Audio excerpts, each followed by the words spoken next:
സജ്ജനങ്ങളെ, സുഹൃത്തുക്കളെ, നമ്മളിത് ഇന്നലെ വരരുചിയുടെ കാര്യമല്ല നമ്മൾ പറഞ്ഞുകൊണ്ടിരിക്കുന്നത്. ഞാൻ ഇപ്രകാരം യഥാക്രമം 10 വിധത്തിൽ വരരുചിയുടെ വ്യാഖ്യാനം കേട്ട സമയത്ത് രാജാവിന് ഒരുപാട് സന്തോഷമായി എന്ന് പറയുന്നു. അങ്ങനെ അദ്ദേഹം സ്വന്തം ഗൃഹത്തിൽ തന്നെ താമസാക്കി എന്ന് പറഞ്ഞു. അങ്ങനെ ഇരിക്കുന്ന കാലത്താണ് ഒരു ദിവസം ഒരു കാര്യം നടന്നത്. എന്താണ് കാര്യം? വരരുചി ഒരു വഴിയാത്രയിൽ ഭക്ഷണം കഴിക്കാൻ ഒരു ബ്രാഹ്മണന്റെ ഗൃഹത്തിൽ ചെന്നു. അങ്ങനെ ബ്രാഹ്മണ ഗൃഹം കണ്ടാൽ ഇങ്ങനെ ദേശാടനം ചെയ്യുന്ന ബ്രാഹ്മണന്മാര് കയറുകയും ചെയ്യും, അവിടുന്ന് ഭക്ഷണം എല്ലാം കൊടുക്കുകയും ചെയ്യും. അങ്ങനെ ഇന്നത്തെ മാതിരി കാറിലും വണ്ടിയിലും ഒന്നല്ലല്ലോ പോകുന്നത്.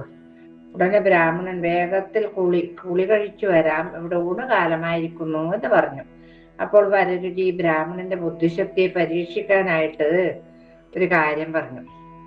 ഞാൻ ഊണ് കഴിക്കണമെങ്കിൽ ചില ദുർഘടങ്ങളുണ്ടല്ലോ, അതൊക്കെ ഇവിടെ സാധിക്കുമോ എന്നറിഞ്ഞിട്ട് വേണം എനിക്ക് കുളിക്കാൻ പോകാൻ. അതൊന്നും നടക്കൂല, എന്തെങ്കിലും കുളിക്കുന്നുമില്ല, ഭക്ഷണം കഴിക്കുന്നുമില്ല എന്നുള്ള രീതിയിൽ അദ്ദേഹം പറഞ്ഞു.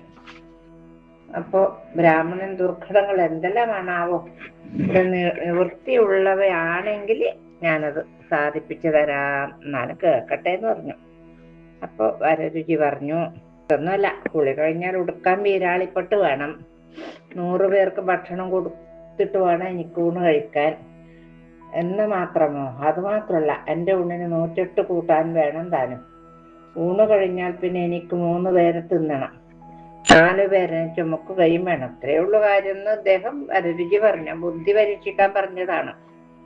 അപ്പൊ ഇത് കേട്ടപ്പോൾ ബ്രാഹ്മണൻ വല്ലാതെ നന്താളിച്ചു, ഒന്നും മിണ്ടാതെ നിന്നു. ഈ ബ്രാഹ്മണനോടൊപ്പം മനുഷ്യന്മാരെ തിന്നല്ലെന്നൊക്കെ വിചാരിച്ചിട്ടുണ്ടാവും അദ്ദേഹം. അപ്പൊ ഒരു കന്യകാവത്ത് ഒന്ന് എത്തി നോക്കിയിട്ട് പറഞ്ഞു, അച്ഛനൊട്ടും അന്താളിക്കുകയും പരിഭ്രമിക്കുകയും വേണ്ട, ഇതെല്ലാം ഇവിടെ തയ്യാറുണ്ടെന്ന് പറഞ്ഞേക്കൂന്ന് പറഞ്ഞു. അങ്ങനെ ബ്രാഹ്മണൻ അത് പറയുകയും ചെയ്തു. വരരുചി കുളിക്കാൻ പോവുകയും ചെയ്തു. ഉടനെ ബ്രാഹ്മണൻ കന്യകയെ വിളിച്ചു, ഇതെല്ലാം ഇവിടെ സാധിക്കുമോ മോളെ, എന്തെന്നാണ് നീ പറഞ്ഞത് എന്നൊക്കെ പറഞ്ഞു. അന്നേരം എല്ലാം സാധിക്കും, ഒന്നും അത്ര പ്രയാസമില്ല കാര്യമല്ല അച്ഛ. അദ്ദേഹം പറഞ്ഞതിന്റെ സാരം അച്ഛന് മനസ്സിലാകാഞ്ഞിട്ടാണ് പരിഭ്രമിക്കുന്നത്. വീരാളിപ്പെട്ട് വേണമെന്ന് പറഞ്ഞതിന്റെ സാരം ചീന്തൽ കൊണകം വേണമെന്നാണ്. കുളിച്ചിട്ട് വന്നത് മാറ്റണ്ടേ?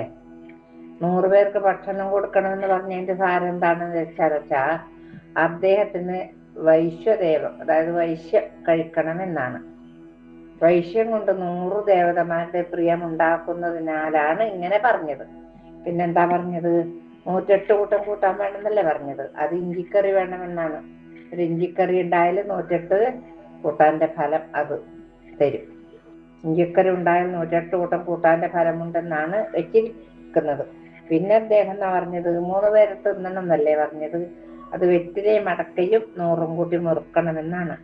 പുകയില അക്കാലത്ത് ഇല്ലാതിരിക്കാം, അല്ലെങ്കിൽ കഴിക്കാം, ഇദ്ദേഹത്തിന് വേണ്ടായിരിക്കാം.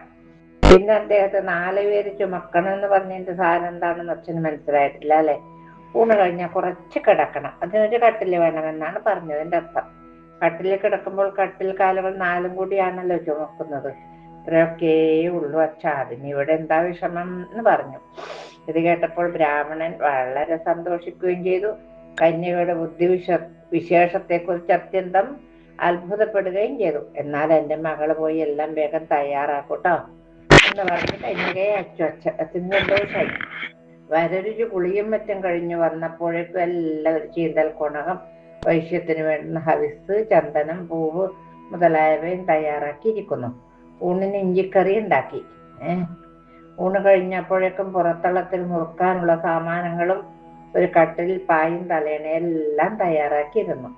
വരരുചി വൈശ്യവും ഊണം കഴിച്ച് പുറത്തളത്തിൽ ചെന്ന് മുറുക്കി കട്ടിൽ കയറി കിടന്നു.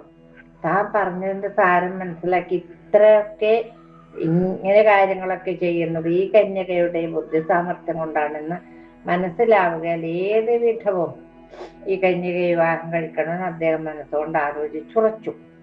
എന്തിനു വളരെ പറയുന്നു, പറഞ്ഞിട്ട് കാര്യമില്ല, ഇതാണ് പറയേണ്ടത്.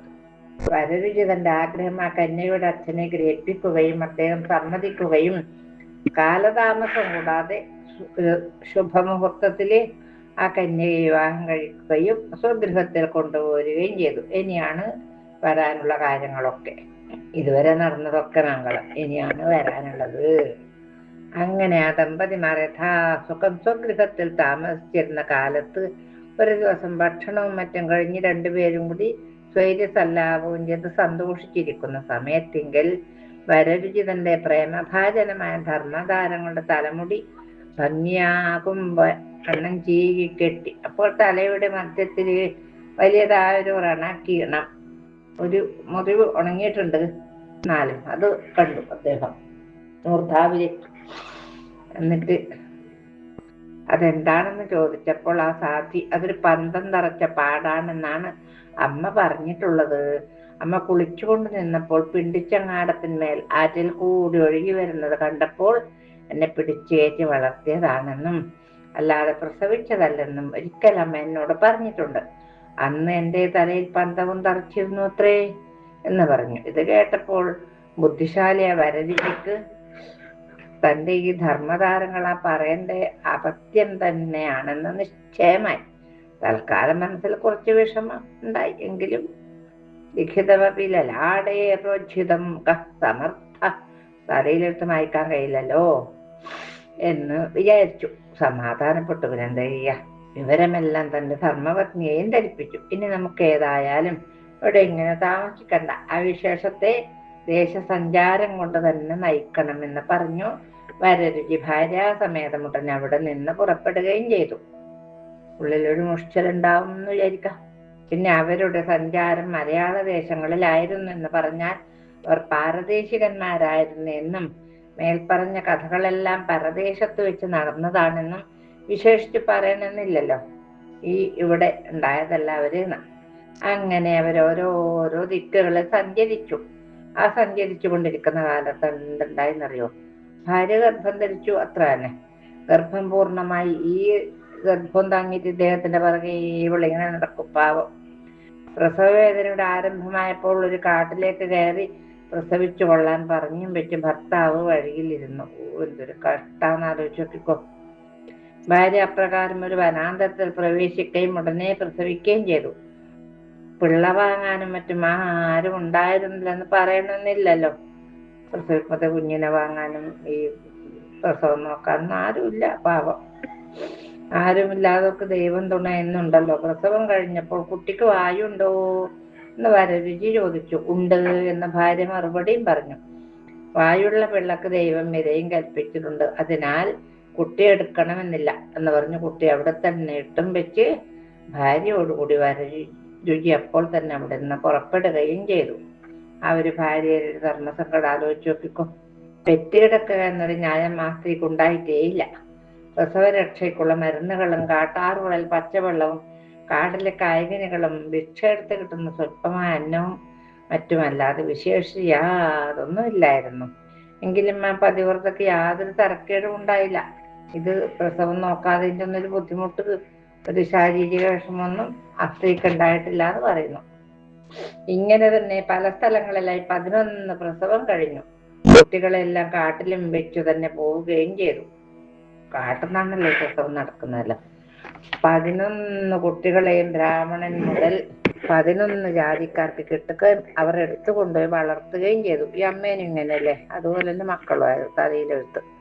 12ാമത്തെ ഗർഭമുണ്ടായപ്പോൾ ആ സാധി കഷ്ടം, ഞാൻ 11 പ്രസവിച്ചിട്ടും ഒരു കുട്ടിയും എനിക്കില്ലല്ലോ. ദൈവമേ, ഈ പ്രാവശ്യം പ്രസവിക്കുമ്പോൾ കുട്ടിക്ക് വായുണ്ടോ എന്ന് ഭർത്താവ് ചോദിച്ചാൽ ഇല്ലെന്ന് പറയണം. എന്നാൽ ആ കുട്ടിയെങ്കിലും എടുത്തുകൊള്ളുവാൻ അദ്ദേഹം സമ്മതിക്കുമായിരിക്കും. പിന്നീട് പരമാർത്ഥം പറഞ്ഞ് ഇദ്ദേഹത്തെ സമ്മതിപ്പിക്കുകയും ചെയ്യാമെന്ന് നിശ്ചയിച്ച് ഗർഭം പൂർണ്ണമായപ്പോൾ പതിവ് പോലെ പ്രസവിക്കുകയും കുട്ടിക്ക് വായുണ്ടോ എന്ന് ഭർത്താവ് ചോദിച്ചു. ഇല്ല എന്നാണ് ഈ സ്ത്രീ ആ പ്രാവശ്യം പറഞ്ഞത്. ആ കുട്ടി എടുത്തുകൊള്ളുന്നതിന് ഭർത്താവ് അനുവദിക്കുകയും ചെയ്തു. ഉടനെ കുട്ടിയെയും എടുത്ത് രണ്ടുപേരും കൂടി പുറപ്പെട്ടു. കുറച്ചു സമയം കഴിഞ്ഞപ്പോൾ വാസ്തവമായിട്ട് കുട്ടിക്ക് വായില്ലാതെ ആയിത്തീർന്നു. കണ്ടോളൂ, അതാണ് സജ്ജനങ്ങൾ പറയുന്നതൊക്കെ ശരിയാവുന്ന അർത്ഥം. വിശിഷ്ടകളായ സാധുക്കളുടെ വാക്ക് മിഥ്യയായി ഭവിക്കുന്നതല്ലല്ലോ.